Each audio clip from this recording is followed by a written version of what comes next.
Hello and welcome to all my dear students. क्या हाल चाल है आप लोगों के, कैसे हो सब लोग। उम्मीद करता हूं सब बहुत बढ़िया होंगे। बेटा आज हम लोग इलेक्ट्रोकेमिस्ट्री का छोटा सा पोर्शन बचा हुआ था, मैंने आपसे कहा था कि उसका आपको रिकॉर्डेड फॉर्म में सेशन मिलेगा। तो बैटरीज वाला छोटा सा पोर्शन है और हल्का सा कोरोजन के बारे में हम लोग देखने वाले हैं। तो वो वाला सेशन मैं आप लोगों के सामने लेके आया हूं, फटाफट से खत्म करते हैं। छोटा सा पोर्शन है, बहुत ज्यादा क्वेश्चंस इसमें से नहीं पूछे जाते, लेकिन स्कूल एग्जाम के लिए इंपॉर्टेंट है, वहां पर इसमें से क्वेश्चन पूछा जा सकता है। तो देखिए, सबसे पहले हम लोग बैटरीज की बात करेंगे, कोरोजन की बात करेंगे और फिर उसके बाद रस्टिंग को कैसे प्रिवेंट कर सकते हैं, इसके बारे में भी इस वाले सेशन में बात करने वाले हैं। ठीक है, चलिए फिर सबसे पहले बेटा देखते हैं बैटरीज क्या होती है ना। तो आओ देखें, हम लोगों ने सेल के बारे में पढ़ा था, है ना। सेल एक ऐसी डिवाइस है जो इलेक्ट्रिकल को केमिकल में या फिर केमिकल को इलेक्ट्रिकल एनर्जी में कन्वर्ट करती है। आपकी जो बैटरी होती है वो क्या होती है, अगर आप एक से ज्यादा सेल को एक दूसरे के साथ अरेंज कर दो, है ना, एक से ज्यादा सेल्स को आप अगर सीरीज में कनेक्ट कर दो तो आपकी बैटरी बन जाती है। तो बैटरी अपने आप में और कुछ ज्यादा चीज नहीं है, बहुत सारे सेल्स का कलेक्शन है। ठीक है, तो देखो इसने यही चीज लिखी है, battery is a device consisting of one or more electrical cells that converts chemical energy into electrical energy. यहां पर जो सेल होगा वो क्या करेगा सर, केमिकल एनर्जी को इलेक्ट्रिकल एनर्जी में कन्वर्ट करेगा। इसका मतलब ये वाला जो सेल रहा होगा वो कौन से सेल रहे होंगे, इलेक्ट्रोकेमिकल सेल रहेंगे, ऑब्वियस सी बात है। तो जो बैटरीज में जिन सेल को आप कनेक्ट करोगे वो क्या होंगे, इलेक्ट्रोकेमिकल सेल या फिर गैल्वेनिक सेल होंगे। ठीक है, कोई दिक्कत नहीं है।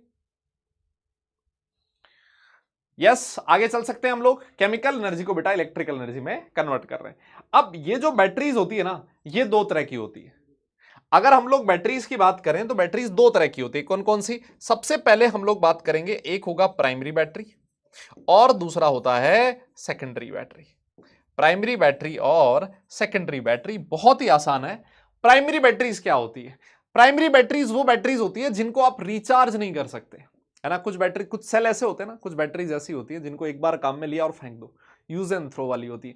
कुछ होते हैं जैसे अपना इन्वर्टर होता है घर में, इन्वर्टर में बैटरी लगी होती है। अपनी जो बाइक वगैरह होती है, जो गाड़ियां होती है, उनमें बैटरीज लगी होती है, रिचार्ज हो जाती है ना। ऐसे थोड़ी ना एक बार बैटरी चार्ज होगी उसको फेंक दिया, नहीं ना, वापस रिचार्ज कर लेते हैं, है ना। खत्म हुआ फिर वापस चार्ज हो गई, वो आती है आपकी सेकेंडरी बैटरी।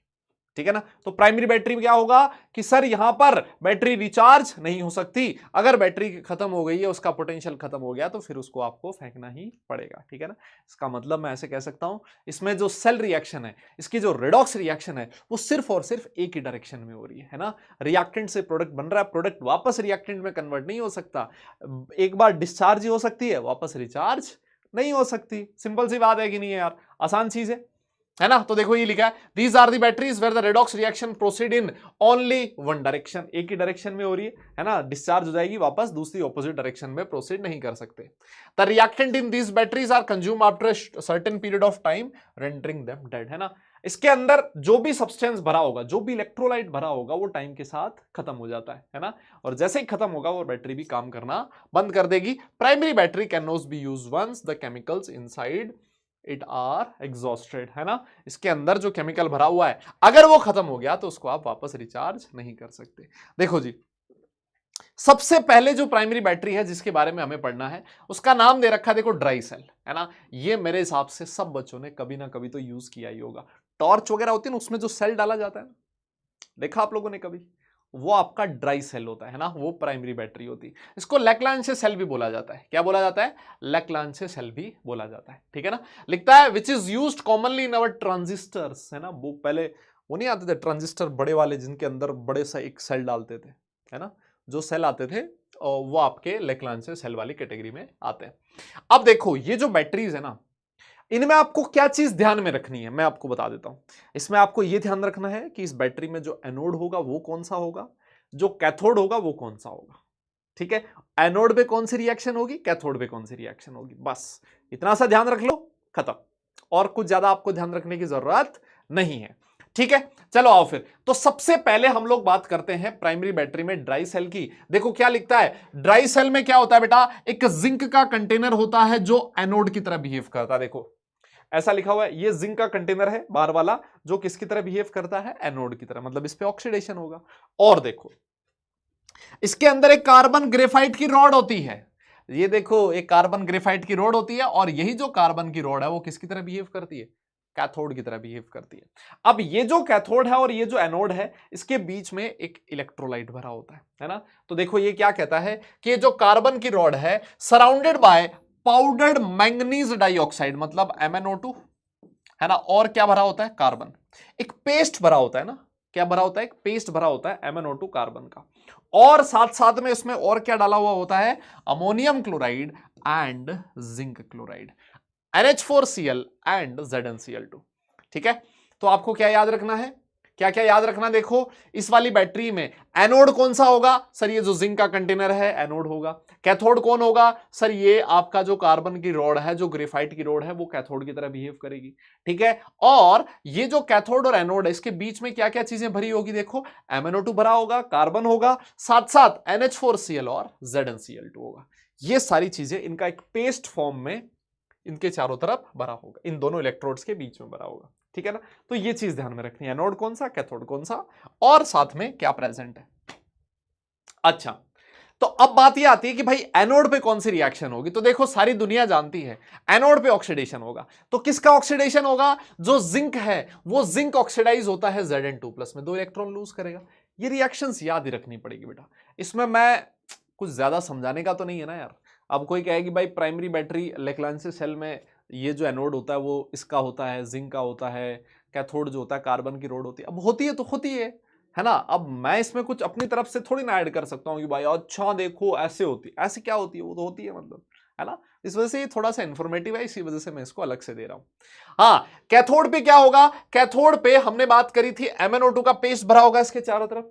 MnO2 जो होता है वो NH4+ के साथ रिएक्ट करेगा, एक इलेक्ट्रॉन गेन कर रहा है, इलेक्ट्रॉन गेन कर रहा है, इसका मतलब कैथोड पे होगा रिडक्शन, है ना। गेन ऑफ इलेक्ट्रॉन रिडक्शन होता है और लॉस ऑफ इलेक्ट्रॉन ऑक्सीडेशन होता है ना। तो जो MnO2 है बेटा वो कन्वर्ट हो गया किसमें, MnOH में, और साथ में क्या मिला आपको, NH3 मिला। ठीक है, मेरे हिसाब से कोई दिक्कत नहीं है, बहुत आसान चीज है। ठीक है, ये कैथोड पे रिएक्शन है, ये एनोड पे रिएक्शन है। आप अगर इन दोनों को ऐड कर दो तो आपको सेल रिएक्शन मिल जाएगी। देखो यहां पर एक इलेक्ट्रॉन का एक्सचेंज है तो इसको 2 से मल्टीप्लाई करना पड़ेगा, तो दोनों रिएक्शन को ऐड कर दो तो सर यहां जो बैटरी में रिएक्शन हो रही है वो ये वाली रिएक्शन हो रही है, MnO2 प्लस 2NH4+ और साथ में बनेगा Zn2+ प्लस 2MnOOH और साथ में 2NH3। ये लो जी, ये है आपकी बेटा नेट सेल रिएक्शन। ठीक है, कोई दिक्कत नहीं है मेरे हिसाब से, है ना। ये है आपकी नेट सेल रिएक्शन, खत्म हो गई कहानी। अब देखो इसमें क्या बना है, अमोनिया बना है सर। तो देखो ये जो अमोनिया बना है ना, ये क्या करता है, Zn2+ के साथ रिएक्ट करता है ना। Zn2+ के साथ ये क्या करेगा, अमोनिया रिएक्ट कर लेगा और एक कॉम्प्लेक्स बना देता है, ZnNH342+, है ना। एडिशनल इंफॉर्मेशन है, चाहो तो याद रख सकते हो। ठीक है, क्या करता है, जो अमोनिया बनता है बेटा वो Zn2+ के साथ रिएक्ट करके एक कॉम्प्लेक्स कंपाउंड का फॉर्मेशन कर देता है। ये जो सेल होता है इसका पोटेंशियल कितना होता है, लिखा है this cell has a potential of nearly 1.5 volt. ये जो सेल है ये 1.5 वोल्ट का पोटेंशियल आपको दे सकता है। बताइए क्या चीज ठीक है, कोई परेशानी नहीं है इसमें, बहुत सिंपल चीज है ना। एनोड पे ये रिएक्शन, कैथोड पे ये रिएक्शन, दोनों को ऐड कर दिया, सेल रिएक्शन, बस। ठीक है, आगे चल सकते हैं।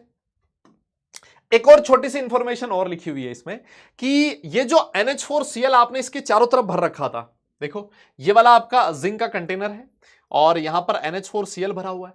ये जो NH4Cl क्या करता है, जिंक कंटेनर को कोरोड करता है ना, उसका कोरोजन करता जाता है और उसकी वजह से आपका जो जिंक का कंटेनर है वो धीरे धीरे धीरे धीरे धीरे धीरे खत्म होता जाता है, उसकी स्ट्रेंथ कम होती जाती है and leaks out after a long time. अगर आप ऐसे सेल्स को बहुत टाइम तक ऐसे पड़े रहने दोगे ना तो ये सेल काम करना बंद कर देंगे अपने आप ही। हम कहते हैं यार पड़े पड़े डिस्चार्ज हो गया, वो डिस्चार्ज तो होना ही था, उसका जो जिंक का कंटेनर था वो क्या हो गया, पूरा का पूरा कोरोड हो गया। NH4Cl ने उसको कोरोड कर दिया और जो NH4Cl था वो यहां से लीक कर गया, बाहर चला गया, पेस्ट बाहर कर आगे अगर लीक हो गया है तो अब वो काम करना बंद कर देगा सेल, है ना। तो ये एक छोटी सी इंफॉर्मेशन है जिसको आप चाहो तो ध्यान में रख सकते हो। मेरी बात समझ में आ गई क्या, बोलिए बोलिए बोलिए, क्लियर है यहां तक, कोई दिक्कत नहीं, आगे चल सकते हैं। ठीक है, तो ये पहला सेल था बेटा जिसको आप लेक्लैंसे सेल बोलते हैं। प्राइमरी बैटरी में ही एक और सेल होता है जिसको बोला जाता है मरकरी सेल, या फिर इसको बटन सेल बोला जाता है। बटन जैसा होता है, देखा होगा आपने, वॉचेस में सेल होता है ना, वॉचेस जो होती है उसमें सेल होता है ना छोटा सा, वो यही होता है बटन सेल, है ना। लिखता है देखो, suitable for low current devices, जहां पर ज्यादा करंट की जरूरत नहीं पड़ती, लाइक हियरिंग एड्स, और साथ में वॉचेस वगैरह में ज्यादा यूज होता है, वहां पर आपने ज्यादा देखा होगा।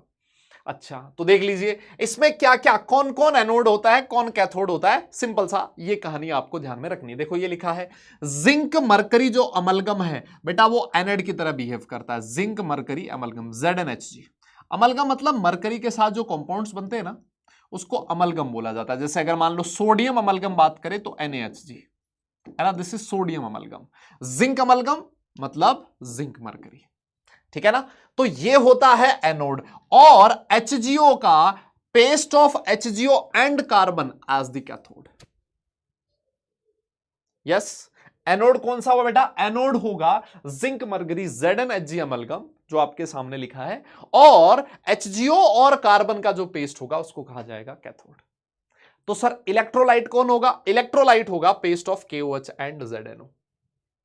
ये बेटा इंफॉर्मेशन है, माना ये एक बार में याद नहीं होगी, है ना, लेकिन इसको बार बार आपको पढ़ना पड़ेगा, लिख लिख के याद करना पड़ेगा, फिर याद हो जाएगा, ठीक है। Anode zinc amalgam, zinc amalgam, cathode paste of HgO and carbon, और साथ में इलेक्ट्रोलाइट कौन सा, KOH और ZnO का, ठीक है। इसी वजह से इस टॉपिक को मैंने क्लास में नहीं करवाया था, वरना तुम कहते सर बोर हो रहे हैं सर, एकदम बोरियत भरी क्लास चल रही है सर।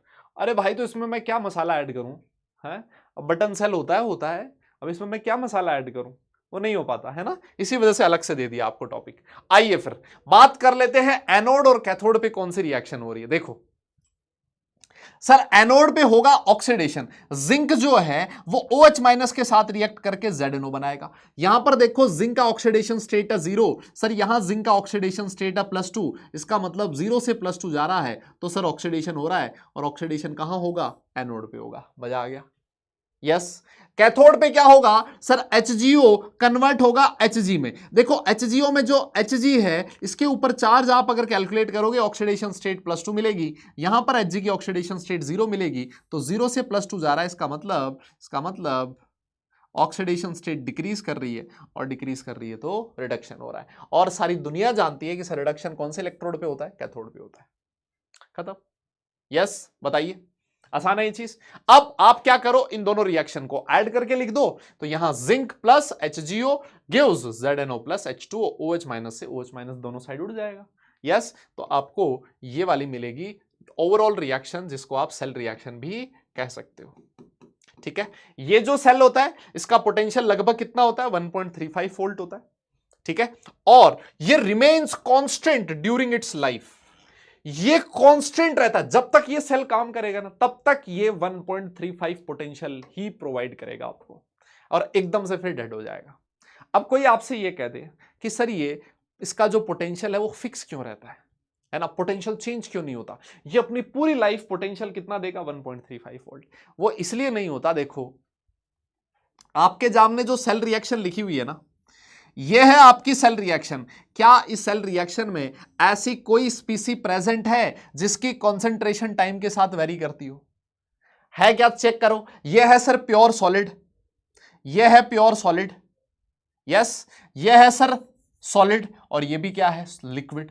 तो प्योर सॉलिड और प्योर लिक्विड्स जो होते हैं, जो प्योर सॉलिड और प्योर लिक्विड्स होते हैं, उनकी कंसंट्रेशन टाइम के साथ वेरी नहीं करती। बताओ करती है क्या, तुम खुद बताओ। जब अगर कंसंट्रेशन इनकी टाइम के साथ वेरी कर ही नहीं रही, जब इनकी कंसंट्रेशन टाइम के साथ वेरी नहीं कर रही, तो इसका मतलब इनके पोटेंशियल पे भी कोई इफेक्ट नहीं आएगा। पोटेंशियल पे इफेक्ट तब आता है जब कोई एक ऐसी स्पीसी इन्वॉल्व हो जिसकी कंसंट्रेशन टाइम के साथ कम होती जाएगी। अगर उसका कंसंट्रेशन टाइम के साथ धीरे धीरे कम होगा, तो उसकी वजह से जो पोटेंशियल होगा वो भी धीरे धीरे कम होता जाएगा। मेरी बात समझ में आ रही है। इसी वजह से ये जो सेल होता है ये आपको पोटेंशियल प्रोवाइड करेगा through out the life 1.35 volt, और एक टाइम पे आके एकदम से डेड हो जाएगा। बताइए क्या ये बात क्लियर है, जल्दी बोलो, कोई दिक्कत नहीं यहां तक। चलिए जी आगे चलते हैं बेटा, है ना। तो ये हो गया अपना मरकरी सेल प्राइमरी बैटरी। अब इसके बाद हम लोग बात करेंगे सेकेंडरी बैटरी। सेकेंडरी बैटरी का मतलब क्या है सर? आप इसको रिचार्ज कर सकते हो, एक डायरेक्शन में रिएक्शन आपकी डिस्चार्ज हो रही है, आप इसी रिएक्शन को ऑपोजिट डायरेक्शन में करवा दो तो सर बैटरी वापस चार्ज हो जाएगी, है ना। तो रिडॉक्स रिएक्शन आपकी दोनों डायरेक्शन में हो सकती है।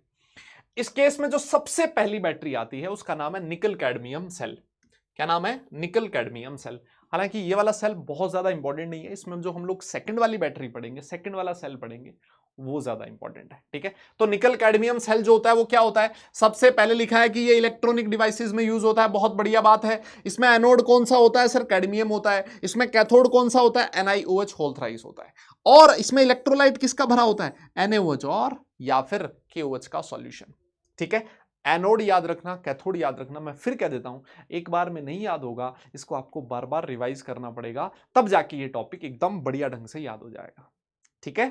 अच्छा, तो सर इसमें एनोड पे कौन सी रिएक्शन होती है? तो देखिए एनोड पे जो कैडमियम है जिसकी ऑक्सीडेशन स्टेट 0 है, वो OH माइनस के साथ रिएक्ट करके कैडमियम +2 में जा रहा है, और क्योंकि ऑक्सीडेशन स्टेट इंक्रीज कर रही है, इसका मतलब ऑक्सीडेशन हो रहा है और वो एनोड पे होता है। क्लियर? और यहां पर आप चेक करो सर, NiOH होल थ्राइस में Ni की ऑक्सीडेशन स्टेट +3 है, यहां पर +2 है सर, ये +3 से +2 में जा रहा है, इसका मतलब इसकी ऑक्सीडेशन स्टेट डिक्रीज कर रही है, और ऑक्सीडेशन स्टेट डिक्रीज कर रही है तो इसका रिडक्शन हो रहा है। तो ये वाली रिएक्शन थी बेटा कैथोड की, ये वाली रिएक्शन है एनोड की। अगर आप दोनों रिएक्शन को ऐड कर दो तो ऐड करो देखो ये उड़ जाएगा, 2 इलेक्ट्रॉन से 2 इलेक्ट्रॉन उड़ गया, 2NiOH whole thrice CD CD CD CD CdOH whole thrice whole twice plus NiOH whole twice, ठीक है। तो ये वाली आपकी नेट सेल रिएक्शन आपको मिल जाएगी। बताइए कोई परेशानी है क्या इसमें? जल्दी बोलो, कोई दिक्कत है? आसान है। कैथोड पे ये रिएक्शन, एनोड पे ये रिएक्शन, दोनों को ऐड कर दो, आपको पता लग जाएगा सेल रिएक्शन क्या होती है। सिंपल है, वेरी गुड। आगे चलते हैं फिर। और सेकेंडरी बैटरी में जो सबसे ज्यादा इंपॉर्टेंट है, जिस पे क्वेश्चन पूछे जाने की प्रोबेबिलिटी सबसे ज्यादा होती है, उसका नाम है लेड स्टोरेज बैटरी, जो आप कहां यूज करते हो? Used in automobiles and inverters. Inverter में बैटरी होती है ना ऐसी, देखिए आप लोगों ने, इस तरह की बैटरी होती है, ठीक है। इसको आप लेड स्टोरेज बैटरी भी कह सकते हो। कहते हो मतलब कह सकते क्या हो? हाँ, तो देखिए इसमें एनोड और कैथोड कौन सा होता है? देखो लिखता है it consist of a lead anode, P B का एनोड होता है बेटा, and grid of lead packed with lead dioxide as cathode. P B का लेड होता है, पीबी का एनोड होता है, और कैथोड होता है वो भी लेड, लेकिन उसके चारों तरफ कौन प्रेजेंट होता है? PbO2, है ना, लिखा है ना, lead packed with lead oxide as cathode, ठीक है। पीबी के चारों तरफ कौन प्रेजेंट होगा? PbO2। वो किसकी तरह बिहेव करता है? कैथोड की तरह बिहेव करता है। इसमें इलेक्ट्रोलाइट कौन भरा होता है? 38% सॉल्यूशन ऑफ सल्फ्यूरिक एसिड, है ना, मास बाय मास होता है, कुछ नहीं दिया हुआ तो। यहां पर सल्फ्यूरिक एसिड किसकी तरह बिहेव करेगा? एक इलेक्ट्रोलाइट की तरह बिहेव करता है। क्लियर है? याद रखना क्या होगा, लेड यहां पर एनोड की तरह बिहेव करता है, और लेड के साथ PbO2, लेड के साथ PbO2 ये किसकी तरह बिहेव करता है? कैथोड की तरह बिहेव करता है, ठीक है ना। एनोड और कैथोड हो गया। इंपॉर्टेंट होती है इसमें एनोड पे कौन सी रिएक्शन होगी, कैथोड पे कौन सी रिएक्शन होगी। तो सारी दुनिया जानती है एनोड पे ऑक्सीडेशन होगा।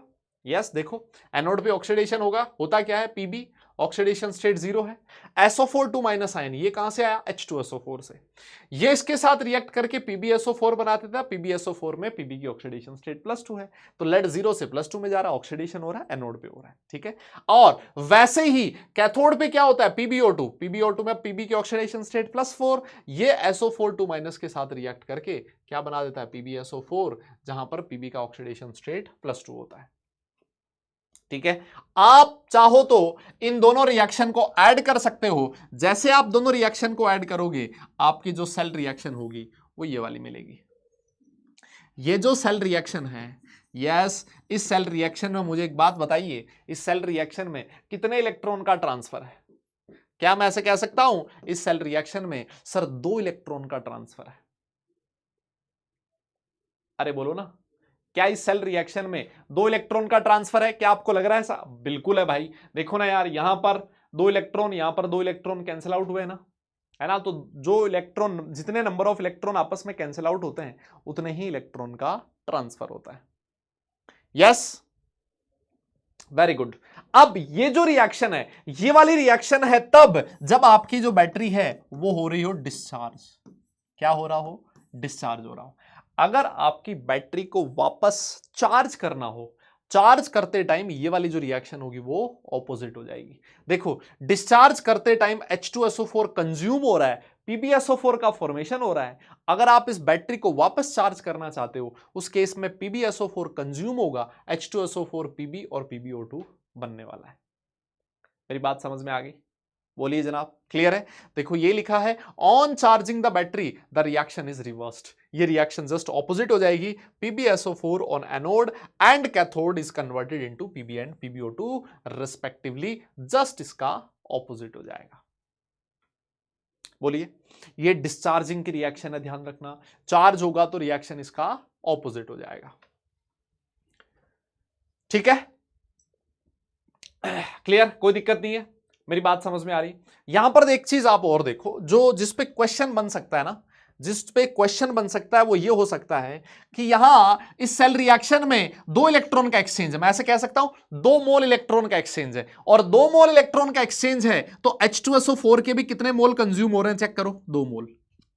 देखो ना, दिख रहा है ना, इस रिएक्शन में H2SO4 के कितने मोल कंज्यूम हो रहे हैं बेटा? 2 मोल इलेक्ट्रॉन, 2 मोल H2SO4 के कंज्यूम हो रहे हैं। और कितने इलेक्ट्रॉन का एक्सचेंज हो रहा है? 2 मोल इलेक्ट्रॉन का। 2 मोल इलेक्ट्रॉन पे चार्ज कितना? 2 फेराडे। क्या मैं ऐसे लिख सकता हूं? 2 मोल इलेक्ट्रॉन पे चार्ज कितना? 2 फेराडे। तो क्या आप ऐसे लिख सकते हो 2 फेराडे चार्ज और इसके साथ 2 मोल H2SO4 के कंज्यूम हो रहे हैं। तो मतलब नंबर ऑफ फेराडेज, ऐसे लिख सकते हो ना, नंबर ऑफ फेराडे और number of moles of H2SO4 बराबर होंगे। लिखा जा सकता है कि नहीं दादा? बोलना पड़ेगा। नंबर ऑफ फेराडे और number of moles of H2SO4 दोनों इक्वल होंगे। क्या मैं ऐसे कह सकता हूं? बिल्कुल कहा जा सकता है। दिक्कत क्या है? देखो, 2 मोल इलेक्ट्रॉन और 2 मोल इलेक्ट्रॉन के साथ 2 मोल H2SO4 कंज्यूम हो रहा है ना। 2 मोल इलेक्ट्रॉन मतलब 2 फेराडे, 2 फेराडे से 2 मोल H2SO4 कंज्यूम हो रहा है। तो इसका मतलब नंबर ऑफ फेराडे और number of moles of H2SO4 दोनों इक्वल होंगे। मेरी बात समझ गए? आसान है। तो देखो, इस पे एक छोटा सा क्वेश्चन भी हम लोग कर सकते हैं। आपकी स्क्रीन पर दिया हुआ है, लिखता है what current for 1 hour can be withdrawn from lead storage battery if 98 gram of H2SO4 is consumed. 98 gram H2SO4 is consumed. अभी जो मैंने आपको बोली ये वाली चीज बहुत ही इंपॉर्टेंट है। आप लिखोगे number of Faraday is equal two moles of H2SO4। Yes, moles of H2SO4। बेटा फेराडे कैसे निकालते हो? I इंटू टी से चार्ज निकलता है, इसको 96500 से डिवाइड कर दो, फेराडे मिल गया। इज इक्वल टू मोल्स क्या होंगे? गिवन मास अपॉन मोलर मास H2SO4 का। ठीक है जी। तो देखो आई कितना दे रखा है क्वेश्चन में? आई तो पूछा है। टाइम कितना दे रखा है? 2 घंटे। घंटे को मिनट और मिनट को सेकंड में कन्वर्ट करना, divided by 96500 is equal to mass कितना? 98। मोलर मास भी कितना होता है तो H2SO4 का? 98। तो यहां से करंट का जो वैल्यू मिलेगा वो आ जाएगा 1 into 96500 divided by 2 into 60 into 60, है ना। तो देखो 2 0 से 2 0 उड़ गया। ये कैलकुलेशन आप खुद से कर लेना। 965 इंटू 2 इंटू 36, इतना एम्पियर करंट जो होगा वही आपका इस क्वेश्चन का फाइनल सॉल्यूशन होगा। क्या मेरी बात समझ में आ गई आपको? है ना। तो मैं बार बार कह रहा हूं बेटा, number of Faraday is equal to number of moles of H2SO4। ये वाली जो चीज है ये इंपॉर्टेंट है, इस पे क्वेश्चन बन सकता है। और जो बाकी क्वेश्चन बनता है जनरली इस वाले टॉपिक से थ्योरेटिकल क्वेश्चन ही बनता है। न्यूमेरिकल में कोई बहुत ज्यादा तोप चीज नहीं पूछी जाती। ठीक है, एक क्वेश्चन और देखते हैं। देखो, एक क्वेश्चन और लिखा आपके सामने। क्या लिखता है? The anode half cell of lead storage battery is recharged using electricity of 0.05 Faraday. आपको क्या दे रखा है? इलेक्ट्रिसिटी दे रखा है, फेराडे का वैल्यू दे रखा है 0.05 फेराडे। ठीक है, बहुत बढ़िया बात है। The amount of PbSO4 electrolysed in grams during the process. कितना अमाउंट PbSO4 का क्या हो रहा है, इलेक्ट्रोलाइज हो रहा है। क्वेश्चन में हमसे ये पूछा है। देखो एक सिंपल सी रिएक्शन देखो, PbSO4 में Pb की ऑक्सीडेशन स्टेट कितनी है, 0। अब है नहीं, +2, ऐसे लिख सकता हूं, Pb +2 plus 2 electron gives Pb। ऐसे ही तो होता है, ऐसे ही होता है कि नहीं होता, आप खुद बताओ। अरे भैया अभी हमने रिएक्शन पढ़ी, देखो रिचार्ज हो रहा है ना, जस्ट इसका ऑपोजिट होगा। रिचार्ज हो रहा है तो बेटा जस्ट इसकी ऑपोजिट रिएक्शन होगी। ऑपोजिट रिएक्शन में क्या होगा, पीबी की ऑक्सीडेशन स्टेट +2, यहां पर किस में कन्वर्ट हो रहा है, पीबी सॉलिड में, +2 से 0 में जा रहा है, +2 से 0 में जा रहा है। तो क्या मैं ऐसे कह सकता हूं कि इसके 1 मोल के लिए आपको 2 मोल इलेक्ट्रॉन की जरूरत है, बोलो। और 1 मोल का मतलब 2 मोल इलेक्ट्रॉन मतलब 2 फैराडे। अरे बोलो ना भैया, तो बस क्वेश्चन हो गया खत्म। आप ऐसे लिख सकते हो, अगर आपके पास 2 फैराडे इलेक्ट्रिसिटी होती तो उससे 1 मोल PbSO4 इलेक्ट्रोलाइज होता है ना। और 1 मोल PbSO4 मतलब मास कितना दे रखा है उसका, 303 ग्राम। 303 ग्राम हमारे पास क्वेश्चन में दिया है 0.05 फैराडे, है ना, 0.05 फैराडे। ये क्या हुआ भाई, हाँ, तो आप कहते सर 2 फैराडे से इतना ग्राम इलेक्ट्रोलाइज होगा, तो यूनिटरी मेथड लगा दिया, 0.05 फैराडे से कितना होगा, 303 डिवाइडेड बाय 2 इंटू 5 इंटू 10⁻⁻²। लिख सकते हो ऐसे। ये देखो ये 2.5 टाइम्स उड़ जाएगा, 25 3 75, और मुझे लग रहा है 7.6 ग्राम इसका सॉल्यूशन होने वाला है। आप चाहो तो चेक कर सकते हो, है ना। तो देखो ये लॉ ऑफ इलेक्ट्रोलिसिस पे ही तो बेस्ड है। अरे भैया क्वेश्चन किस पे बेस्ड है, लॉ ऑफ इलेक्ट्रोलिसिस पे ही तो बेस्ड है। और लॉ ऑफ इलेक्ट्रोलिसिस को तो हमने बहुत अच्छे ढंग से पढ़ रखा है पहले भी, है ना। तो ये बहुत ही सिंपल सी चीज है, आप इस तरह से इस क्वेश्चन को सॉल्व कर सकते हो। आप ये कहोगे सीधा सा कि 1 मोल Pb2+ के लिए 2 फैराडे चार्ज चाहिए, है ना। और 1 मोल आपको क्वेश्चन में इसका मोलर मास भी दे रखा है, PbSO4 का मोलर मास 303 ग्राम होगा। तो आप बोलोगे 2 फैराडे चार्ज से 303 ग्राम इलेक्ट्रोलाइज होता है, 0.055 फैराडे चार्ज से इतना ग्राम 7.6 ग्राम PbSO4 इलेक्ट्रोलाइज होगा। बताइए कोई परेशानी इसमें, है ना। ऐसे तो हमने क्वेश्चंस किए उधर, है ना, फैराडेज लॉ ऑफ इलेक्ट्रोलिसिस में किए हमने क्वेश्चंस, आसान है, बोलो बोलो। चलिए फिर आगे चलते हैं बेटा, आगे चलते हैं। एक और क्वेश्चन देखो, ये 1986 में आया। When a lead storage battery is discharge, अगर लेड स्टोरेज बैटरी डिस्चार्ज होती है तभी आपको बताया था क्या होता है उसमें, सर सल्फ्यूरिक एसिड कंज्यूम होता है। अभी रिएक्शन भी आपके सामने थी, डिस्चार्ज हो रहा था तो जो H2SO4 है वो कंज्यूम हो रहा था, बस इतना ही है भैया। और इसमें कुछ ज्यादा कहानी है नहीं, है ना, और इसमें कुछ ज्यादा कहानी है नहीं, बहुत सिंपल सी चीज थी। अब इसके बाद हम लोग आगे चलते हैं और एक और स्पेशल टाइप ऑफ सेल के बारे में बात करते हैं जिसका नाम है फ्यूल सेल्स। जिसका नाम क्या है, फ्यूल सेल्स। देखो फ्यूल सेल्स क्या होते हैं, देखो अभी तक आप लोगों ने रिएक्शन देखी होगी, होता क्या है, जैसे मान लो कोयला लिया, कोयले का कंबशन करवाते हैं, है ना, कंबशन करवा के जो कंबशन की वजह से एनर्जी रिलीज होती है उससे टरबाइन चलती है ना, और फिर उससे इलेक्ट्रिसिटी जनरेट होती है, यह प्रोसेस होता है। अब जो आपका मीथेन का कंबशन है, आपको पता है उसके साथ साथ CO2 वगैरह पॉल्यूटेंट भी रिलीज होते हैं। लेकिन ये जो सेल है ये एक ऐसा सेल है कि किसी भी सब्सटेंस के कंबशन से जो एनर्जी रिलीज होती है उसको डायरेक्ट ये इलेक्ट्रिकल एनर्जी में कन्वर्ट कर सकता है। वहां पर क्या होता था, जो कंबशन से एनर्जी रिलीज हुई उससे आपकी टरबाइन घूमी है और वो जो टरबाइन है वो इलेक्ट्रिसिटी प्रोड्यूस कर रही है। यहां पर जो आपकी कंबशन की रिएक्शन है उससे डायरेक्ट आप क्या जनरेट कर सकते हो, इलेक्ट्रिसिटी जनरेट किया जा सकता है। ऐसे सेल्स को बोला जाता है फ्यूल सेल्स, नाम से ही पता लग रहा है, एक तरफ आपको फ्यूल देना है, दूसरी तरफ आपको इलेक्ट्रिकल एनर्जी मिलेगी, सिंपल इतनी सी कहानी है ना। तो देखो क्या लिखता है ये फ्यूल सेल्स के बारे में, लिखता है कि galvanic cells that are designed to convert the energy of combustion, है ना, कंबशन मतलब बर्न करना, तो लिखता है the cell which is designed to convert the energy of combustion of fuels. कौन कौन से फ्यूल यूज हो सकते हैं, generally hydrogen, methane, methanol etcetera, directly into electrical energy are called fuel cells, है ना। जो कंबशन की एनर्जी को डायरेक्टली कन्वर्ट कर सके किसमें, इलेक्ट्रिकल एनर्जी में, ऐसे सेल्स को आप फ्यूल सेल्स कहते हो। और हमें जो जिस सेल के बारे में पढ़ना है उसका नाम है H2O2 सेल, है ना, H2O2 सेल। क्या है ये H2O2 सेल? देखो ये आपके सामने बनाया गया है, ये एक फ्यूल सेल है जिसमें आप एक तरफ से हाइड्रोजन गैस प्रोवाइड करते हो, है ना, और दूसरी तरफ से ऑक्सीजन गैस प्रोवाइड करते हो। बीच में आपने KOH का सॉल्यूशन भरा होता है, KOH हो सकता है या फिर NaOH हो सकता है, ठीक है। साथ में इलेक्ट्रोड भर रखे हैं आपने, और ये जो इलेक्ट्रोड होते हैं किसके होते हैं? कार्बन के होते हैं। अब यहां ये जो सेल होता है इसमें होता क्या है? इसमें कैथोड पे क्या होगा?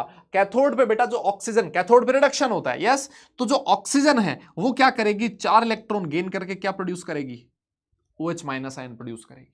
और अगर एनोड की बात करो तो एनोड पे बेटा क्या होगा? H2 गैस जो है वो H2O में कन्वर्ट होगी, 4 इलेक्ट्रॉन गेन करेगी, सॉरी 4 इलेक्ट्रॉन लूज करेगा। अगर आप इन दोनों रिएक्शन को ऐड कर दो तो 4 इलेक्ट्रॉन से 4 इलेक्ट्रॉन उड़ गया, OH माइनस से OH माइनस उड़ गया। देखो यहां पर क्या बचा? 2H2 plus O2 gives 2H2O। यहां 2H2O है, यहां 4H2 है, तो यहां 2H2O बचेगा। तो 2H2 plus O2 gives 2H2O। Yes, थोड़ी सी अलग सी रिएक्शन है ना, ये थोड़ी सी अलग सी रिएक्शन है, ध्यान रखना। जनरली हम लोगों ने ये पढ़ा है कि एनोड पे ऑक्सीजन गैस रिलीज होती है, वाटर के इलेक्ट्रोलिसिस की अगर हम लोग बात करें, और कैथोड पे हाइड्रोजन गैस रिलीज होती है, लेकिन यहां पर उल्टा हो रहा है। एनोड पे यहां H2 में कन्वर्ट हो रहा है, और कैथोड पे O2 OH माइनस में कन्वर्ट हो रहा है, ठीक है। और ये है आपकी नेट रिएक्शन, ठीक है। और इस नेट रिएक्शन में क्या प्रोड्यूस हुआ है? वाटर प्रोड्यूस हुआ है। क्या प्रोड्यूस हुआ है? वाटर प्रोड्यूस हुआ है, ठीक है। Very good. अब देखो ये जो सेल है इसकी खास बात क्या है? लिखता है कि जो फ्यूल सेल्स होते हैं ना, produce electricity with an efficiency of about 70%। इन सेल्स की जो एफिशिएंसी होती है कितनी होती है? लगभग 70% होती है, to thermal plants whose efficiency is about 40%। इसके अलावा जो आप इलेक्ट्रिसिटी जनरेट करने के लिए जो पावर प्लांट्स लगे हुए हैं, जो थर्मल प्लांट्स लगे हुए हैं, उनकी एफिशिएंसी कितनी होती है? 40%। और इस फ्यूल सेल की एफिशिएंसी कितनी है? 70%। लेकिन दिक्कत क्या है? दिक्कत यही है कि सर ये अभी थोड़ा महंगा है, इस पे बहुत ज्यादा काम नहीं हो रखा, और बहुत बड़े पैमाने पे इससे इलेक्ट्रिसिटी अभी जनरेट नहीं हुई है। हाँ ठीक है, थोड़ा बहुत कॉन्सेप्ट के लिए ठीक है ना, लेकिन काफी महंगा भी पड़ता है, इस वजह से इस पे बहुत ज्यादा, लेकिन आने वाले फ्यूचर में बहुत अच्छी चीज है ये। और एक चीज देखो, ये कंबशन ही तो हो रहा है, हाइड्रोजन का कंबशन ही तो हो रहा है। यहां पर H2 जो है वो ऑक्सीजन के साथ रिएक्ट कर रहा है, ऑक्सीजन के साथ बर्न करना, इसी को तो आप कंबशन कहते हो, अरे बोलो ना। तो यहां पर हाइड्रोजन का कंबशन हो रहा है, उससे क्या रिलीज हो रहा है? वाटर रिलीज हो रहा है। और ये देखो ये पॉल्यूटेंट भी नहीं है। जैसे हम लोग मीथेन का कंबशन करवाएं, भैया मीथेन का जब कंबशन होता है सोच के देखो तो कौन सी गैस रिलीज होती है? CO2 होती है, प्लस H2 बनता है। वाटर वेपर तो चलो ठीक है बन ही रही है, साथ साथ में CO2 भी तो बनता है। और सर ये जो CO2 होता है ये पॉल्यूटेंट होता है, इन्वायरमेंट को और खराब करता है। लेकिन यहां तो सर वो भी पॉल्यूटेंट नहीं है, वाटर बन रहा है ना, H2O2 सेल। मेरी बात समझ में आई आपको? तो ये बहुत ही सिंपल सी चीज है ना। फ्यूल सेल्स करता क्या है ये आपको ध्यान में रखना है कि सर ये किसी भी सब्सटेंस की, किसी फ्यूल की कंबशन से जो एनर्जी रिलीज होती है उसको डायरेक्ट कन्वर्ट कर देता है किसमें? इलेक्ट्रिकल एनर्जी में, है ना। तो ये कहानी है एनोड और कैथोड की, आपको रिएक्शन ध्यान में रखनी है। हम लोग कौन से सेल के बारे में पढ़ते हैं? H2O2 सेल के बारे में पढ़ते हैं। बताइए क्या ये चीज आपको समझ में आ गई? क्या ये चीज आसान है? बोलिए यस। बहुत ही बढ़िया, बहुत ही बढ़िया। अब इसके बाद हम लोग आगे चलेंगे और बात करेंगे कोरोजन की, है ना। हालांकि ये जो कोरोजन है ये आप लोग छोटी क्लासेस में भी पढ़ते हो, यस। और कोरोजन में जो मेनली हम लोगों को बात करनी है वो है rusting of iron. Rusting of iron एक तरह का कोरोजन ही है, यस। क्या लिखता है? लिखता है कि corrosion slowly coats the surface of metallic objects with oxides और other salts of the metal. Corrosion में होता क्या है? एक मेटल है, उसकी सरफेस पे एक ऐसी चीज की लेयर बन जाती है जो लेयर उस सब्सटेंस को, उस मेटल को यूं मानो कि उसकी जो प्रॉपर्टीज है उसको खत्म कर देती है, जो आपकी मेटल है उसकी स्ट्रेंथ को कम कर देती है। ये जो चीज ऊपर बनती है वो या तो जनरली मेटल का ऑक्साइड होता है या फिर मेटल का कोई और सॉल्ट होता है ना। लिखता है कि the rusting of iron, rusting of iron जो है वो एग्जांपल है किसका? कोरोजन का। टर्निशिंग ऑफ सिल्वर, आप लोगों ने देखा होगा कि जो सिल्वर के ऑब्जेक्ट्स अगर वो काफी टाइम तक पड़े रहे तो उसके ऊपर ब्लैक कलर की कोटिंग सी हो जाती है ना, ब्लैक ब्लैक हो जाते हैं, वो भी किसका एग्जांपल है, कोरोजन का एग्जांपल है। आगे लिखता है development of green coating on copper and bronze, है ना, कॉपर और ब्रोंज के जो ऑब्जेक्ट्स है उसके ऊपर भी ग्रीन कलर की कोटिंग्स जमा हो जाती है, इसी को बोला जाता है। ये सारे एग्जांपल्स है किसके, कोरोजन के एग्जांपल्स है। यस, आयरन की रस्टिंग होना, और हाँ टर्निशिंग ऑफ सिल्वर, सिल्वर के ऊपर ब्लैक कलर का सब्सटेंस डिपॉजिट हो जाना, है ना, ब्लैक ब्लैक कलर आ जाता है ना, सिल्वर के जो ऑब्जेक्ट्स होते हैं उनको पड़े रहने देना काफी टाइम तक, फिर काफी दिनों बाद देखना उसको ब्लैक ब्लैक से हो जाएंगे, पहले तो एकदम मस्त चमकते रहेंगे, है ना। और ये बेसिक क्या कहता है, development of green coating on, है ना, बेसिक कॉपर कार्बोनेट होते हैं, उसकी वजह से इसके ऊपर कॉपर के जो ऑब्जेक्ट्स होते हैं या फिर जो ब्रॉन्ज के ऑब्जेक्ट्स होते हैं उसके ऊपर ग्रीन कलर की कोटिंग जमा हो जाती है, ठीक है ना। तो जैसा मैंने आपसे कहा कोरोजन ऑफ आयरन, जिसको आप लोग रस्टिंग बोलते हो, ये हमें ज्यादा पढ़ना होता है, इस वाले टॉपिक में हमें इसी के बारे में बात करनी है। और सारी दुनिया जानती है कि भैया आयरन की रस्टिंग होने के लिए रिस्पॉन्सिबल कौन है, सर वाटर है और साथ में एयर है ना। जब जैसे मान लो क्या पड़ा होता है आपका, आयरन होता है ना, एयर में पड़ा है, और एटमॉस्फेयर में वाटर की वेपर्स भी प्रेजेंट है, तो वाटर वेपर चाहिए और साथ में एयर चाहिए, दोनों मिल गई तो जो आपका आयरन होता है वो रस्ट कर जाता है, उसकी रस्टिंग होने लगती है। और आयरन की रस्टिंग भैया बहुत खतरनाक है ना, बड़े बड़े ऑब्जेक्ट्स को नीचे गिरा सकती है ना, और इसकी वजह से हर साल लोगों को बहुत बड़ा नुकसान होता है ना, क्योंकि जितने भी आपके ऑब्जेक्ट्स होते हैं उनकी रस्टिंग से बचाने के लिए अलग से खर्चा और करना पड़ता है ना। हम लोग बात करेंगे रस्टिंग से कैसे बचा सकते हो। तो बात ये आती है कि सर जो आयरन पे रस्टिंग होती है वहां पर होता क्या है ऐसा, है ना, क्या फिनोमिना होता है वो हम लोग बात कर लेते हैं, है ना। देखिए कौन सी रिएक्शन होती है वो हम लोग बात करते हैं। लिखता है at a particular spot of an object made of iron, iron का कोई एक ऑब्जेक्ट बना हुआ है ना, एक ऑब्जेक्ट है, उसके किसी एक पर्टिकुलर स्पॉट पे क्या होगा, oxidation takes place and that particular spot behave as anode, है ना। वहां पर क्या होता है, ऑक्सीडेशन होता है, ऑब्वियस सी बात है, किसका ऑक्सीडेशन होगा, आयरन का ऑक्सीडेशन होगा। आयरन क्या करेगा, 2 इलेक्ट्रॉन लूज करेगा और क्या बना देगा, Fe2+ बना देगा। ये किसी एक पर्टिकुलर स्पॉट पे हो रहा है, और ये जो पर्टिकुलर स्पॉट है वो किसकी तरह बिहेव करेगा, सर यहां ऑक्सीडेशन हो रहा है, इसका मतलब ये जो पर्टिकुलर स्पॉट है इट बिहेव्स एज एनोड, ठीक है। 2 इलेक्ट्रॉन लूज कर दिया आयरन ने। अब सुनना आगे क्या होगा, ये जो 2 इलेक्ट्रॉन है, electrons released at anodic spot move through the metal, वो मेटल के थ्रू मूव करेंगे एक से दूसरी जगह पर, वो दूसरी जगह पर पहुंचेंगे, है ना, अनदर स्पॉट ऑफ मेटल। और उस स्पॉट पे क्या होता है, वो जो इलेक्ट्रॉन है वो रिड्यूस कर देते हैं किसको, ऑक्सीजन को। सर ये ऑक्सीजन कहां से आई, एयर से आई, एटमॉस्फेयर से आई, ठीक है। और ये जब इसका रिडक्शन होता है, कैथोड पे रिडक्शन होगा, O2 क्या कर रही है, इलेक्ट्रॉन गेन करके H2 में कन्वर्ट हो रही है, तो सर साथ में जरूरत पड़ी है किसकी, देखो H+ की प्रेजेंस में ये रिएक्शन हो रही है। अब बात ये आती है कि सर ये H+ कहां से आ गया, देखो H+ बहुत सिंपल है, एटमॉस्फेयर में CO2 गैस होती है ना, और अगर वाटर मिल जाए तो H2 वाटर वेपर्स भी प्रेजेंट होती है एटमॉस्फेयर में, तो H2O और CO2 आपस में रिएक्ट करके क्या बना लेती हैं, H2CO3 कार्बोनिक एसिड बना लेता है, और यही जो कार्बोनिक एसिड होता है ये प्रोड्यूस करता है H+, है ना। तो देखो ये लिखा है electrons release at anodic spot move through the metal and go to another spot of the metal and reduce oxygen in the presence of H+।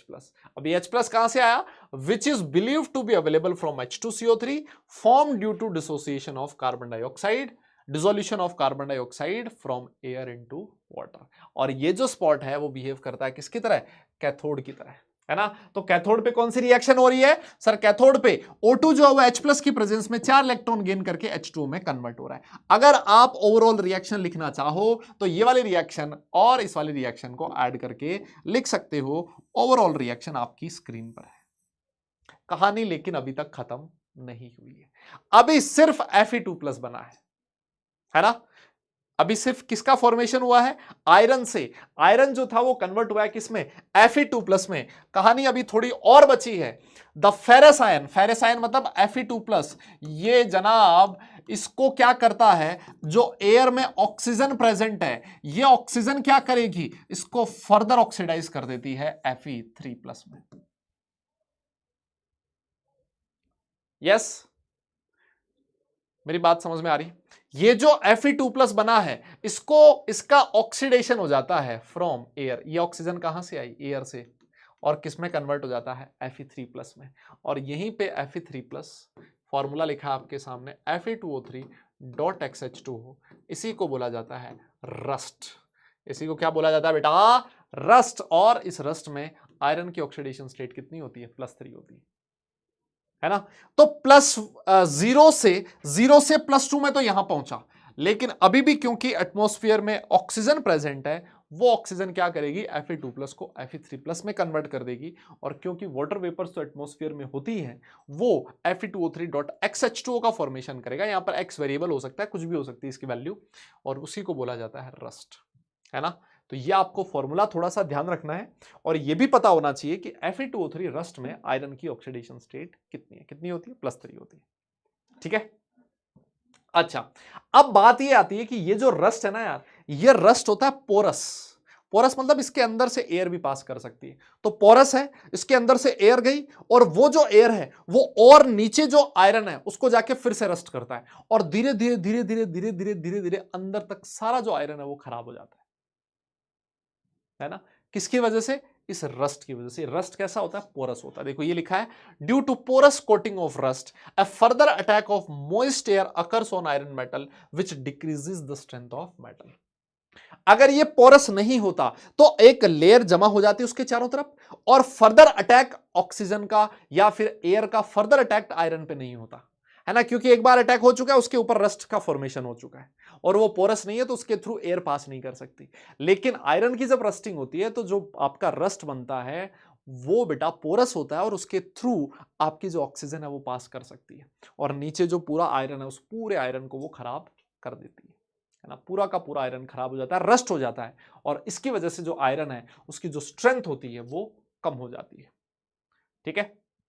Example दिखा है इसने कि अब देखो जो एल्यूमिनियम है, जिंक है, निकल है, क्रोमियम है, इनके जो ऑक्साइड्स होते हैं, oxide coating is non porous. इनके चारों तरफ एटमॉस्फेयर में ऑक्सीजन प्रेजेंट है, ये ऑक्सीजन के साथ रिएक्ट करेंगे और इनके सरफेस पे एक लेयर जमा हो जाती है, किसकी? ऑक्साइड की एक लेयर बन जाती है, और वो जो लेयर होती है बेटा, वो जो कोटिंग होती है नॉन पोरस होती है, and protect the metal from further attack of air. और वो क्योंकि नॉन पोरस है तो उसके थ्रू एयर का अटैक फर्दर मेटल पे नहीं हो सकता। लेकिन आयरन के केस में ऐसा नहीं होता। आयरन के केस में जो लेयर जमती है रस्ट की, वो पोरस होती है, तो इसकी वजह से उसके थ्रू फर्दर एयर का अटैक पॉसिबल हो सकता है, और उसकी वजह से फर्दर जो आपका आयरन है वो खराब हो सकता है। ठीक है। तो ये रस्टिंग की कहानी थी। अब बात ये आती है कि सर इस रस्टिंग को बचाएं कैसे? भाई देखो, बचा कैसे सकते हैं कि आप सिर्फ एक ही तरीके से बचा सकते हो। आपका जो आयरन है ना, उसको एटमॉस्फेयर के कांटेक्ट में मत आने दो। तो उसके लिए क्या किया मैंने? उसके लिए covering the surface with paint, paint कर दो उसके चारों तरफ, और बाय सम केमिकल्स, या फिर कोई केमिकल लगा दो, है ना, बिस्फिनॉल बोला जाता है, which keeps the metal away from atmospheric air attack, है ना।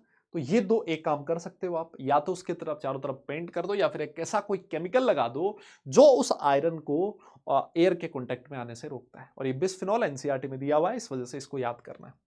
एक चीज और होता है, एक प्रोसेस और होता है जिसको बोला जाता है गैल्वेनाइजेशन। कक्षा 10th में पढ़ा आप लोगों ने। क्या होता है गैल्वेनाइजेशन? आप क्या करो, जिंक की कोटिंग कर दो उसके ऊपर, जिंक की कोटिंग कर दो मेटल के ऊपर, आयरन के ऊपर। तो अब जिंक जो है वो कांटेक्ट में है एयर के, आपका जो आयरन है उसके चारों तरफ तो जिंक की कोटिंग हो रखी है, आपका आयरन डायरेक्ट एटमॉस्फेरिक एयर के कांटेक्ट में नहीं है, तो उसकी रस्टिंग भी पॉसिबल नहीं होगी।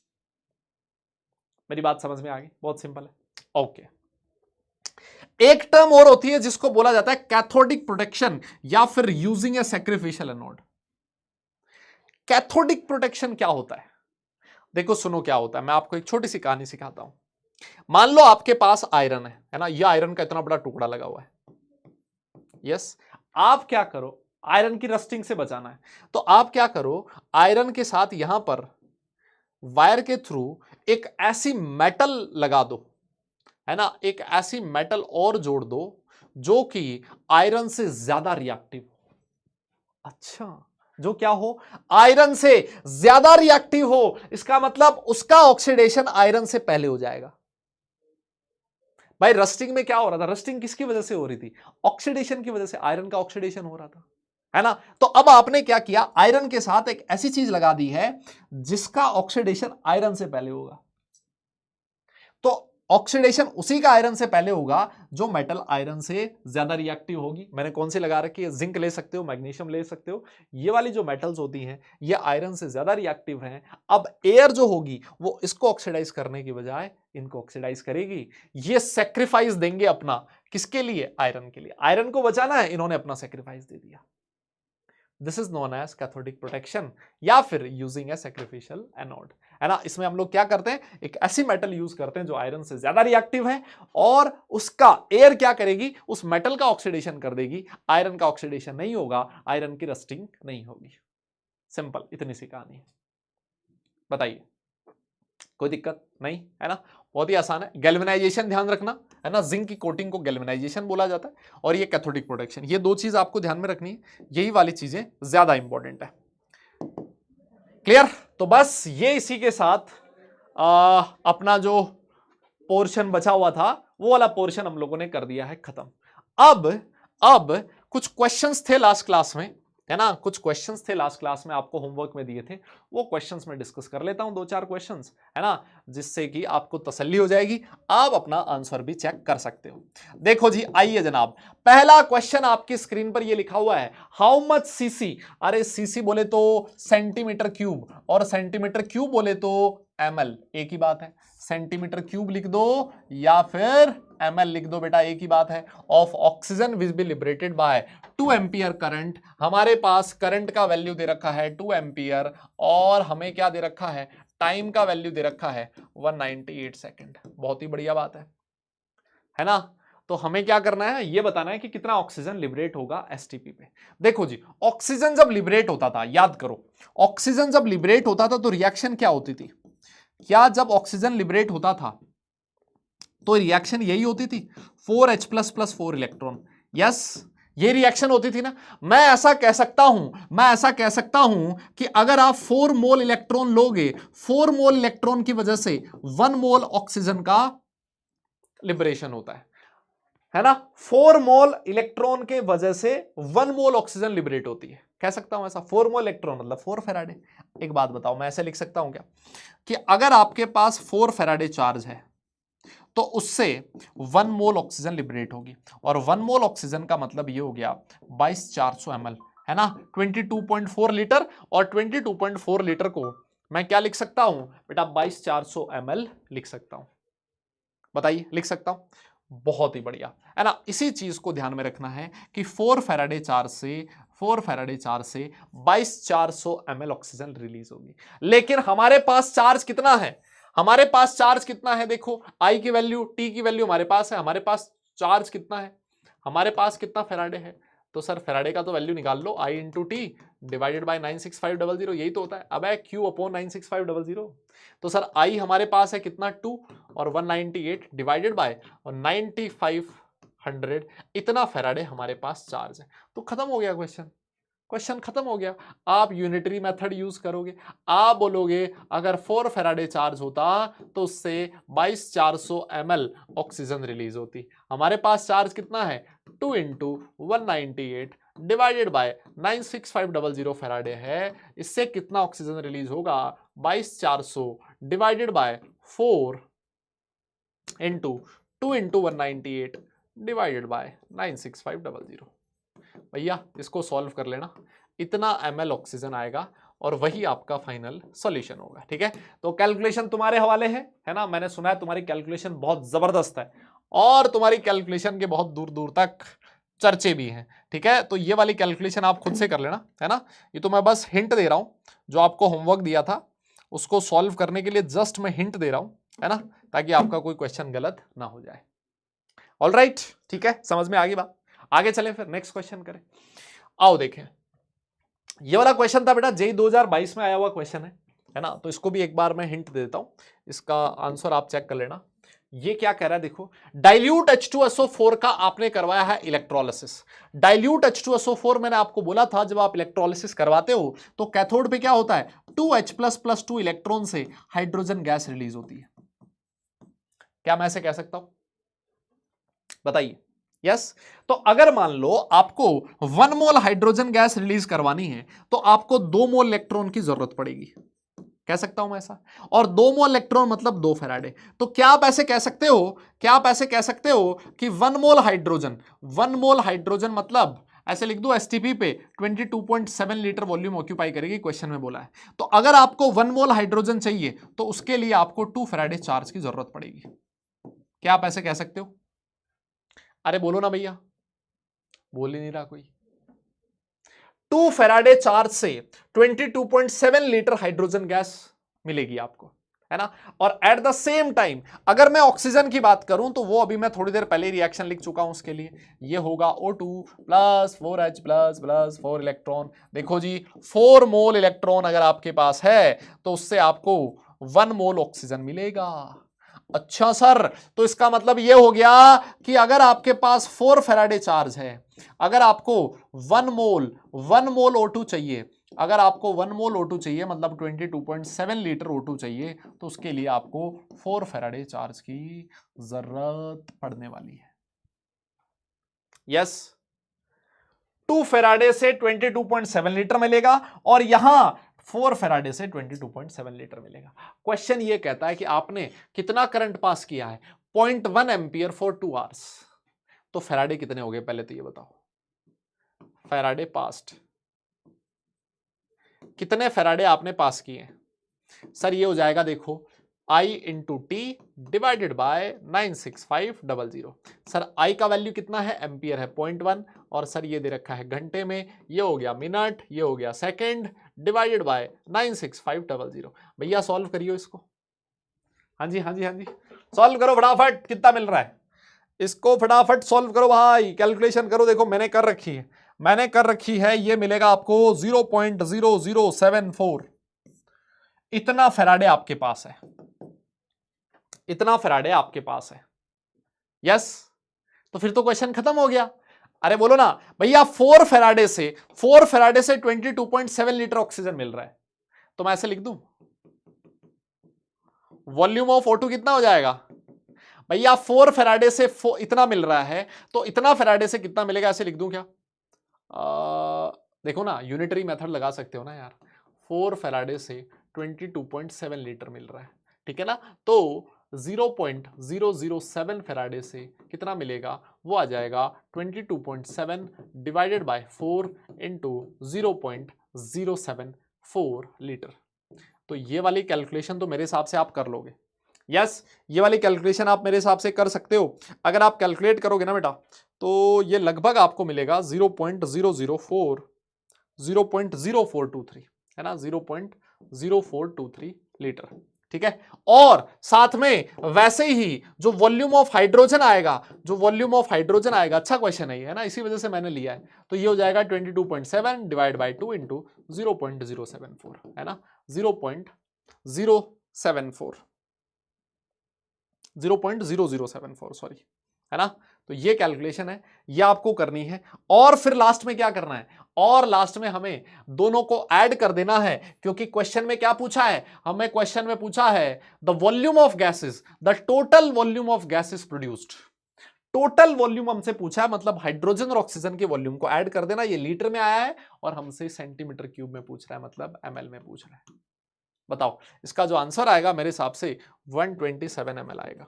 एक बार अपना सॉल्यूशन चेक कर लेना, है ना, एक बार अपना सॉल्यूशन चेक कर लेना। समझ में आ गया होगा क्वेश्चन मेरे हिसाब से? बोलो बोलो, क्वेश्चन तो समझ में आ गया ना बेटा? अरे बोलो ना यार, क्वेश्चन में तो कोई दिक्कत नहीं है, आसान था क्वेश्चन तो, है ना, सीधा सा लेकिन अच्छा क्वेश्चन है ना। आपको ये पता होना चाहिए कि अगर आपको 1 मोल हाइड्रोजन चाहिए तो आपको 2 फेराडे चार्ज की रिक्वायरमेंट पड़ेगी, अगर आपको 1 मोल ऑक्सीजन चाहिए तो आपको 4 फेराडे चार्ज की जरूरत पड़ेगी। अगर ये वाली इंफॉर्मेशन आपके पास है फिर ये क्वेश्चन बड़े आराम से आप सॉल्व कर सकते हो, ठीक है, वेरी गुड। और ये रिएक्शंस तो हम लोगों ने क्लास में लिख रखी है पहले ही। आइए फिर आगे चलते हैं। ये वाला क्वेश्चन तो मेरे हिसाब से सब लोगों ने कर लिया होगा। The quantity of electricity in Faraday required to reduce 1 mole of Cr2O7 to Cr3+। भाई ये तो कर लिया था शायद मेरे हिसाब से। देखो Cr2O7 2 माइनस है और इसको रिड्यूस करना है किसमें, Cr3+ में। देखो इधर क्रोमियम का ऑक्सीडेशन स्टेट कितना है, +6, और उधर क्रोमियम का ऑक्सीडेशन कितना है +3। सर एक क्रोमियम के लिए ऑक्सीडेशन स्टेट में चेंज कितना आया 3 का, यहां पर क्रोमियम के कितने एटम है 2 एटम है, तो 2 एटम के लिए कितना चेंज आएगा 6 इलेक्ट्रॉन का। यस तो अगर मान लो आपको 1 मोल को रिड्यूस करना है तो 6 मोल इलेक्ट्रॉन की जरूरत पड़ेगी, और 6 मोल इलेक्ट्रॉन मतलब 6 फैराडे। बहुत ही आसान, बहुत ही आसान, हमने क्लास में किया है ऐसे क्वेश्चंस। बताइए क्लियर है, कोई परेशानी नहीं है, हो जाएगा मेरे हिसाब से। डन, चलो ठीक है आगे चलते हैं, आगे चलते हैं। एक और क्वेश्चन था, एक और क्वेश्चन था, देखो ये वाला है ना, इसमें भी मैं फटाफट से हिंट दे देता हूं आपको, है ना बेटा, पूरा कैलकुलेशन नहीं बताऊंगा, हिंट दे रहा हूं सिर्फ। क्या लिखता है करंट ऑफ 6 एक्स एम्पियर, आपको करंट की वैल्यू दे रखी है एक्स एम्पियर, ठीक है, बहुत बढ़िया बात है, और हमें टाइम दे रखा है 10 इंटू 60 सेकेंड्स, और हमें कहता है 10 gram of potassium chlorate. Potassium chlorate होता है बेटा KClO3, है ना, अगर यहां पर K होता है यहां पर K होता, KClO3 को बोला था पोटेशियम क्लोरेट। तो कहता है 10 ग्राम ऑफ पोटेशियम क्लोरेट आपको मिला, है ना, और बताइए एक्स का वैल्यू कितना होगा। तो ये तो सीधा सीधा सा इलेक्ट्रोलिसिस का रिएक्शन भी दे रखा है, आपको कुछ करना ही नहीं है, सीधा सीधा इलेक्ट्रोलिसिस का रिएक्शन दे रखा है। कितने इलेक्ट्रॉन का एक्सचेंज हो रहा है 6 इलेक्ट्रॉन का, देखो तो एन फैक्टर कितना हो जाएगा, यहां पर KClO3 के लिए 6 हो गया, यहां पर देखो Cl- -1 ऑक्सीडेशन स्टेट है, और KClO3 में क्लोरीन के ऑक्सीडेशन स्टेट +5, तो +5 से -1 6 इलेक्ट्रॉन का चेंज होगा, जो डायरेक्ट क्वेश्चन में दिया हुआ है। हमें क्या करना है सर, हमें तो सीधा फॉर्मूला लगाना है, सर हमें तो सीधा फॉर्मूला लगाना है। क्या होता है फॉर्मूला, आपको बताया था, first law Faraday, mole into n factor is equal to I into t divided by 96500। Sir mole कैसे निकाले, given mass upon molar mass, कितना मास प्रोड्यूस किया 10 ग्राम, और सर मोलर मास कितना होता है KClO3 का क्वेश्चन में दे दिया 122.6, और सर एन फैक्टर कितने इलेक्ट्रॉन का एक्सचेंज है 6 का, एन फैक्टर 6 हो गया। सर आई का वैल्यू तो हमसे पूछा है, सर ये हो जाएगा 10 इंटू 60 डिवाइडेड बाय 96500। इसको सॉल्व कीजिए और यहां से x का वैल्यू निकाल लीजिए, वही आपका फाइनल सॉल्यूशन होगा। बताइए कोई परेशानी, अरे दादा बोलना पड़ेगा, किसी तरह का कोई परेशानी, कोई दिक्कत हो तो बोलो। 1.3 आएगा शायद इसका आंसर, चेक कर लियो रे भाई।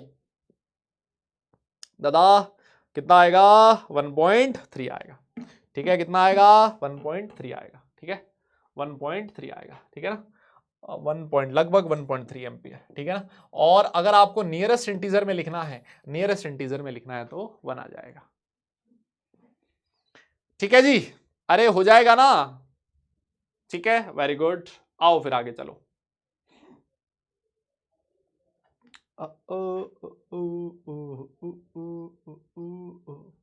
एक और क्वेश्चन देखो ये वाला, एक और क्वेश्चन देखो ये वाला, बिल्कुल सेम क्वेश्चन है, वही सेम क्वेश्चन है, लेकिन अब की बार क्या दे रखा है इसमें, करंट एफिशिएंसी 60% दे रखी है, और हमसे टाइम पूछ लिया, the time required to produce 10 gram of KClO3 using a current of 2 ampere.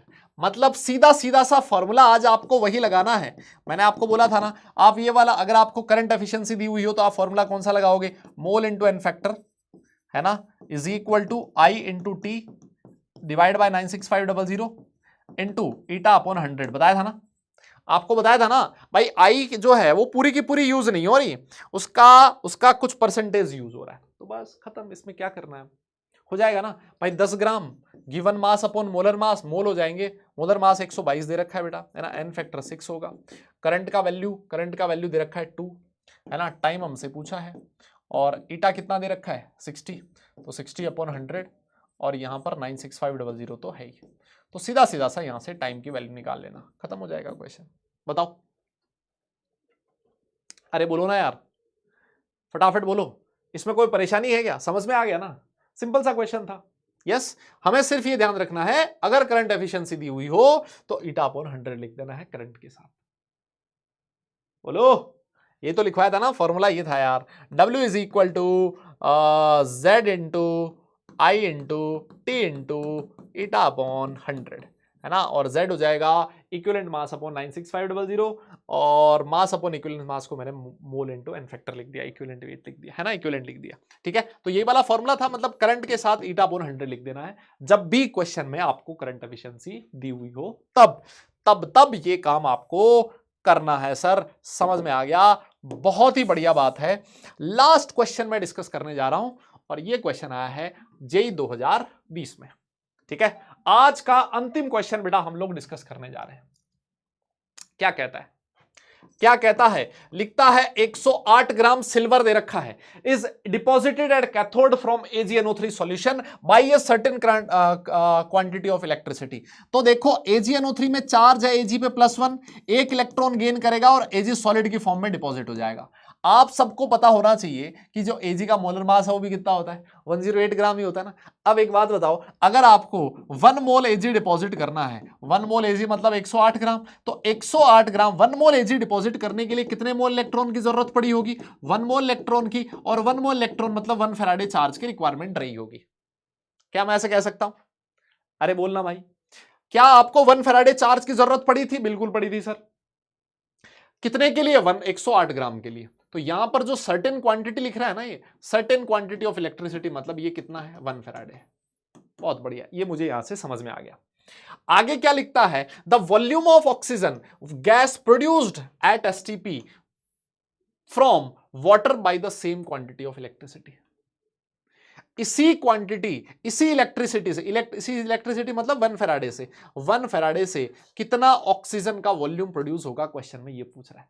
Electrolysis of water करवा दो। तो मैंने आपको रिएक्शन बताई थी, ऑक्सीजन कैसे प्रोड्यूस होता है, रिएक्शन लिखवा रखी है आपको, O2 plus 4H plus plus 4 electron. देखो, अगर इसका 1 मोल प्रोड्यूस करना है, 1 मोल प्रोड्यूस करना है तो 4 मोल इलेक्ट्रॉन की जरूरत पड़ेगी। 4 मोल इलेक्ट्रॉन मतलब 4 फैराडे, और 1 मोल STP पे 22.7 होता है। वैसे तो मैं 22.4 लिख लेता हूं, है ना, ज्यादातर ये काम में लेते हो आप कैलकुलेशन में। एग्जैक्ट कितना होता है बेटा? 22.7 होता है। ठीक है, तो आप कहोगे 4 फैराडे से 22.4 लीटर वॉल्यूम मिलेगा आपको। तो ये लो, यूनिटरी मेथड लगा दो, 4 फैराडे से 22.4 लीटर O2 मिल रहा है। तो हमारे पास तो 1 फैराडे है, 22.4 डिवाइडेड बाय 4, तो ये 5.6 लीटर आ जाएगा। इतना लीटर ऑक्सीजन आपको मिलने वाला है। बस कहानी खत्म। बताइए, कोई दिक्कत, किसी तरह का कोई परेशानी, कोई कष्ट हो तो आप बता दो जल्दी से, है भैया, है ना। तो देखो, दोनों चीजें मैंने आपको करवा दी है ना, इसमें आपकी दोनों चीजें हो गई है। जो बैटरी वाला पोर्शन था वो भी हमने कर लिया, मैंने बोला था वो आधे पौन घंटे का टॉपिक है, तो 40-45 मिनट में हमने उसको खत्म किया। और लास्ट के जो फिर 10-15-20 मिनट है, उसमें जो लास्ट क्लास के क्वेश्चंस थे वो मैंने हल्के से डिस्कस कर दिए, जिससे अगर आप लोगों का किसी क्वेश्चन में कोई भी डाउट है तो वो डाउट सॉल्व हो सके। ठीक है, तो इसके साथ आपको चैप्टर खत्म हो चुका है। ये जैसे ही आपको मिले फटाफट से इसको रिवाइज करना, अच्छे से एक बार के लिए देख लेना, और फिर तो ये टॉपिक्स ऐसे हैं जो बार बार रिवाइज करोगे तभी आपको अच्छे से याद होंगे, है ना, एक बार में याद नहीं होंगे। चलिए फिर आज के लिए हम लोग इतना ही करते हैं, मिलेंगे अगली क्लास में। सारे लोग अपना ख्याल रखें, खुश रहें, हंसते मुस्कुराते रहें, और पढ़ाई जरूर करते रहें, क्योंकि काम पढ़ने से चलेगा, सिर्फ मुस्कुराने से नहीं। चलिए फिर, टाटा bye bye, love you all.